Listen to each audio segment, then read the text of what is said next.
Good morning students, कैसे हैं आप लोग? सभी अपना ख्याल रखिए और खुश रहिए। तो बच्चों, हमारा जो चैप्टर था वो चल रहा था प्रीवियस वीडियो में हमारा चैप्टर चल रहा था चैप्टर नंबर 5, जो कि एक कविता है और जिसका नाम है माँ कहे एक कहानी।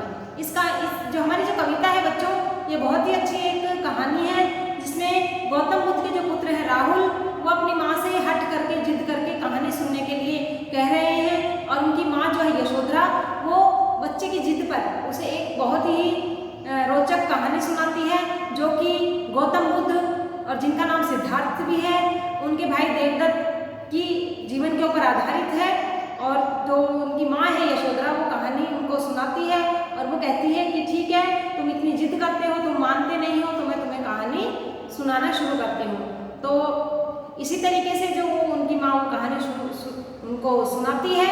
और हमने जो थोड़ी सी जो कहानी है कि यहाँ तक हमने हमारी जो कहानी वो समझ ली थी कि जो माँ है वो कहती है कि बेटा, जो तुम्हारे जो पिता हैं वो एक बार बगीचे में घूम रहे थे और जहाँ पर बहुत ही मतलब कि चारों तरफ सुगंध जो है वो फैली हुई थी। तो यहाँ तक हमने हमारी कविता बच्चों जो समझी थी।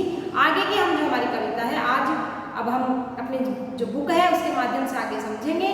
तो आप लोग सभी अपनी बुक पेंसिल निकाल कर तैयार हो जाइए। उससे पहले हम कुछ जो शब्दार्थ हैं वो हम समझ लेते हैं, जिससे आपको कविता को समझने में सहायता मिलेगी। तो आइए बच्चों, शुरू करते हैं। तो बच्चों, हमारा पहला शब्द है शर। शर का अर्थ होता है तीर। दूसरा शब्द है मानी। मानी का मतलब घमंडी, ठीक है। तीसरा शब्द है आहत। आहत का मतलब होता है घायल, ठीक है। अगला हमारा शब्द है बच्चों वाणी। वाणी मतलब बोली। नंबर 5 सिद्धि। सिद्धि का अर्थ होगा सफलता, ठीक है। इसी प्रकार हमारा अगला शब्द है खग। खग का अर्थ होता है बच्चों पक्षी। आगे देखते हैं, हमारा अगला शब्द है हानि। हानि का अर्थ होता है बच्चों नुकसान, ठीक है। हमारा आखिरी शब्द है आखेटक। आखेटक का अर्थ होगा बच्चों शिकारी, ठीक है। तो आपको ये जो शब्दार्थ है अच्छे से समझ में आ गए होंगे और आप लोगों ने अपनी बुक में निकाल ली होगी। तो चलिए हम हमारी जो कविता है उसको बुक में शुरू करते हैं। तो बच्चों, चैप्टर है हमारा चैप्टर 5, जो कि एक कविता है माँ कहे एक कहानी, जो हमने आधी तो समझ ली थी और आगे हम उसको आज आधी समझेंगे। तो बच्चों, पेज नंबर निकालिए 34। पेज नंबर 34 निकालिए बच्चों। तो चलिए हम हमारी जो कविता है उसको शुरू करते हैं। तो बच्चों, जो माँ है वो बच्चे को कहानी सुना रही थी और कह रही थी कि बच्चों, कि बेटा, कि जो तुम्हारे पिता हैं वो एक बार जो बगीचे में है वो घूम रहे थे और वहाँ चारों तरफ जो भीनी भीनी खुशबू है वो फैली हुई थी। तो आगे देखते हैं बच्चों, जहाँ सुरभि मनमानी। मतलब कि सुरभि मैंने आपको बताया था, सुरभि का मतलब क्या होता है बच्चों? खुशबू, है ना, सुगंध। तो जहाँ पर चारों तरफ खुशबू जो थी फैली हुई थी, हाँ माँ यही कहानी। तो जो बच्चा कह रहा है कि हाँ माँ यही कहानी, ये कहानी जो है वो बहुत ही अच्छी लग रही है। और उसकी माँ कहती है कि हाँ बेटा, यही कहानी है जो मैं तुम्हें सुना रही हूँ। वर्ण वर्ण के फूल खिले थे। वर्ण वर्ण मतलब अलग अलग प्रकार के, कि वहाँ बगीचे में अलग अलग प्रकार के जो फूल हैं वो खिले हुए थे। झलमल कर हिम बिंदु झिले थे, कि झिलमिला रहे थे।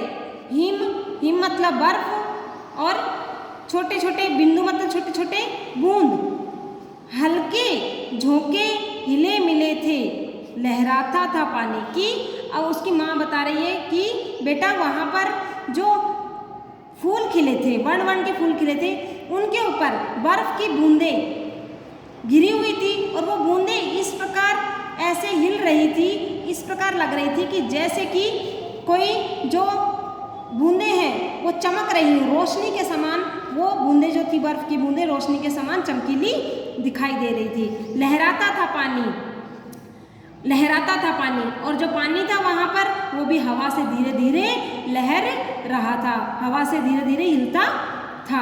हाँ हाँ यही कहानी, हाँ बेटे यही कहानी। गाते थे खग कल कल स्वर से, सहसा एक हंस ऊपर से। कि कहते कि गाते थे खग, खग मतलब पक्षी, कल कल मतलब धीरे धीरे स्वर में, कि वहाँ पर जो पक्षी थे वहाँ चारों तरफ पक्षियों की सुंदर आवाज़ आ रही थी, मीठी मीठी आवाज़ आ रही थी, चारों तरफ जो पक्षी हैं वो कलरव कर रहे थे।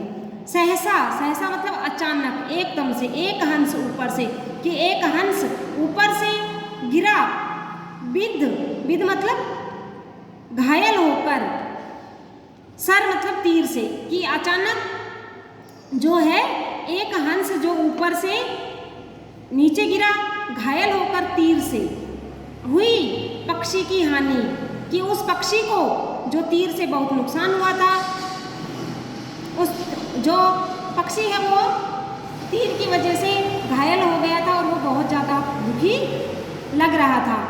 हुई पक्षी की हानि, कि जो पक्षी है वो बहुत ही बुरी तरीके से घायल हो गया था और उसे नुकसान भी हुआ था। करुणा भरी कहानी, और ये जो कहानी है ये बहुत ही करुणा भरी कहानी है, मतलब दर्द भरी कहानी है।